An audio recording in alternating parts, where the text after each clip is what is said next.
We're here to help kids that need to do things in different ways, and adults. So the kids that tend not to fit into the regular school system end up here in one of our various programs that we run. We run a distributed learning program and a distance education program, an alternate education program, and an adult education program. So they all work together and kids flow in and out of those. We can always use an extra hand and a new face in the building. The kids respond to that. And we like the young people to come in and share their experiences. It helps the kids to understand what university life is and life in the city. And we were lucky the candidates that came here this year had some life experiences which were really interesting. And we're trying to promote our community because it is difficult for us to hire quality staff people. We're often the last choice on people's lists instead of the first. So we're just looking for new faces and looking to attract people to our community, which we think is nice. Being in alternate ed, we're pretty flexible. So when the student candidates first showed up, I just basically took them for a tour and showed them all the different things that were going on, introduced them to all the staff and said, what do you want to do? Where do you think you fit?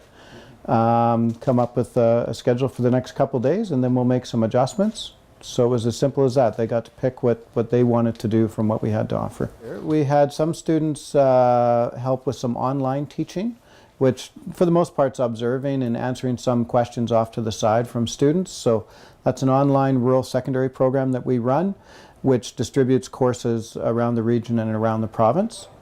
Our other interesting one is our distance ed, where students actually went to families' homes a couple hours out of town to provide some teacher support to those families. Our alternate education school has always got things on the go, so that's where people spent most of their time, is in that. And alternate education, we do everything from hiking outside to mountain biking to preparing food to doing social emotional workshops and then just working on academics. Well, we were really lucky. Heather came with a culinary background. She's been a line cook for many years in Vancouver. So she jumped right into our kitchen program, which feeds the elementary school next door, and gave those guys some ideas about production methods to quicken things up and to make things more efficient, and that's been excellent, and also add a little bit of taste. Victor has been here, and he's just been terrific because he gets to relate his home culture to what these kids have no idea about. He's also spent some time talking about the First Nations culture in Brazil and how the difficulties there parallel to the difficulties here. He's also spent a fair amount of time talking about the difference between rich and poor, which our kids don't really see because poor don't tend to be quite the same situation as they are in South America. So that's been very interesting because poor in South America means nothing. And here, poor just means you struggle.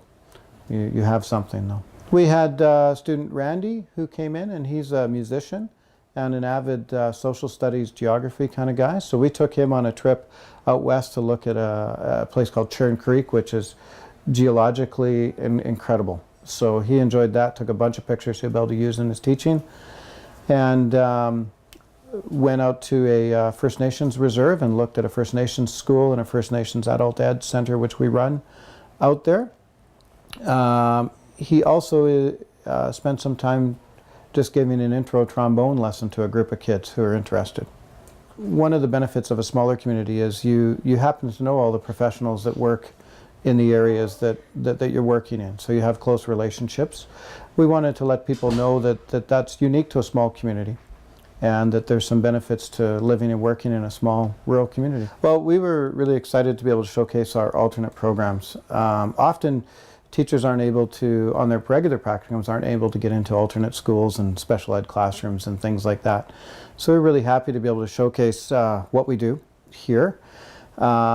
It's interesting, the comments we get is those students in the regular classroom that don't seem motivated or engaged and are, in fact, disruptive, that when they come down here in an environment that's significantly different, that they are suited much better and they fit much better into the situation and they're much more productive. So I guess just showcasing the different environments that are available for kids to learn in and how some fit some and others fit others. And it's a good experience to see because it's a growing field. Alternate ed will be a growing field. And they need to be exposed to it because it could be a viable career choice.